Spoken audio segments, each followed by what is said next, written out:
गेली 17 वर्ष रखडलेले आणि 3000च्या वर बळी घेणारा मुंबई गोवा महामार्ग लवकरात लवकर पूर्ण व्हावा म्हणून गेले 2 वर्ष सातत्याने विविध आंदोलने, जनजागृती करून सरकारचे लक्ष वेधण्याचा प्रयत्न मुंबई गोवा महामार्ग जन आक्रोश समितीतर्फे करण्यात येत होता। दरम्यान गेल्या वर्षी गणपतीमध्ये एक लाईन पूर्ण करतो व 31 डिसेंबर 2023 पर्यंत संपूर्ण महामार्ग पूर्ण करून देतो असे वचन बांधकाम मंत्री रवींद्र चव्हाण यांनी दिले होते। तेही वचन त्यांनी पाळले नाही। ऑगस्ट 2024 उजाडला तरी मुंबई गोवा महामार्गाची परिस्थिती तशीच आहे। हे लक्षात घेऊन जन आक्रोश समितीतर्फे मार्च 2024 पासूनच शासन, प्रशासन या सर्वांना निवेदन देऊन जर महामार्ग झाला नाही तर 15 ऑगस्ट 2024 पासून आमरण उपोषणाचा इशारा दिला होता। तरीही प्रशासनाने याची दखल न घेता मुंबई गोवा महामार्ग खड्डेमय ठेवल्याने 15 ऑगस्ट 2024 पासून माणगाव एसटी स्टँड येथे रुपेश दर्गे, सुरेंद्र पवार, संजय जंगम यांनी आमरण उपोषण सुरू केले होते। त्याची कोणत्याही स्थानिक लोकप्रतिनिधी अथवा मंत्री यांनी दखल घेतली नव्हती। 17 ऑगस्ट 2024 रोजी आमदार भरत गोगावले यांनी उपोषण स्थळी भेट देऊन आंदोलनाची माहिती मुख्यमंत्री एकनाथ शिंदे यांना दिली होती। त्याप्रमाणे मुख्यमंत्री एकनाथ शिंदे यांनी 19 ऑगस्ट रोजी दुपारी 4 वाजता मुंबई गोवा महामार्गाबाबत चर्चा करण्यासाठी ठरवलेली भेट रद्द करण्यात आली। पुन्हा आंदोलकांबरोबर कधी चर्चा होईल याबाबतही कळवले नाही।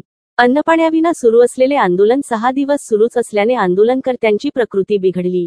प्रशासन आणि राज्यकर्ते यांच्या नाकर्तेपणामुळे गेली 17 वर्ष मुंबई गोवा महामार्ग होत नाही व तो पूर्ण करण्यासाठी सर्वसामान्य माणूस आपल्या जीवाची बाजी लावून उपोषणाला बसला आहे, त्याची कदर मुख्यमंत्री एकनाथ शिंदे यांना देखील नाही। मुख्यमंत्र्यांनी भेट रद्द करून कोणताही निरोप न दिल्यामुळे सर्वसामान्य जनतेमध्ये तीव्र संताप व्यक्त होत आहे। साधारण 3000 लोक मरण पावले असताना सुद्धा हा महामार्ग सुस्थितीत करता येत नसेल तर हा प्रशासनाच्या नाकर्तेपणाचा कळस आहे। त्यामुळे मुख्यमंत्री हे खोटारडे आहेत असा आरोप माणगाव नगरपंचायतीचे नगराध्यक्ष ज्ञानदेव पवार यांनी केला आहे।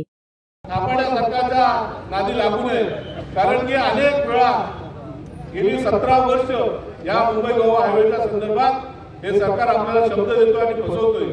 चक्क परवा दिवशी सुद्धा मुख्यमंत्री साहेबांनी आपल्याला शब्द दिला होता आणि त्या शब्दाला ते जागले नाही। त्यांनी स्वतः विचारलं होतं की मी कधी खोटं बोलत नाही, पण खोटं बोलल्याशिवाय चेंजच पडत नाही।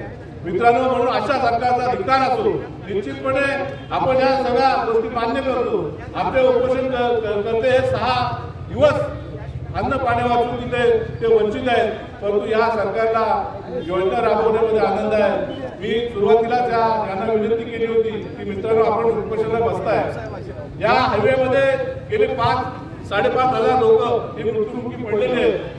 त्याच्यामध्ये अजून तुम्हाला निघायला मी नव्हतो, कारण याचा अर्थ म्हणजे मी एवढा हतबल आहे की जनता एवढी हतबल झालेली आहे, या सरकारवरती कुठल्याही प्रकारचा विश्वास नाही। आणि म्हणून मी त्यांना अशी विनंती केली की 5003 लोकसंख्या, परंतु शासनाला कुठल्याही प्रकारे जाग येणार नाही। पेंड्याच्या कापणीचं सरकार आहे, झोपेचं सोंग केलेलं सरकार आहे।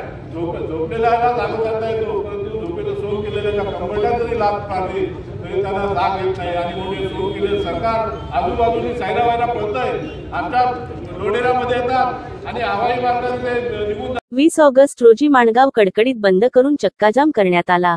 या आंदोलनात मुंबईतील तमाम कोकणकरांनी जनजागृती करण्यासाठी सह्यांच्या मोहिमेत उत्स्फूर्त भाग घेतला होता। जनतेच्या आग्रहास्तव उपोषणकर्त्यांना फळांचा रस देऊन हे उपोषण स्थगित करण्यात आल्याचे जाहीर करण्यात आले।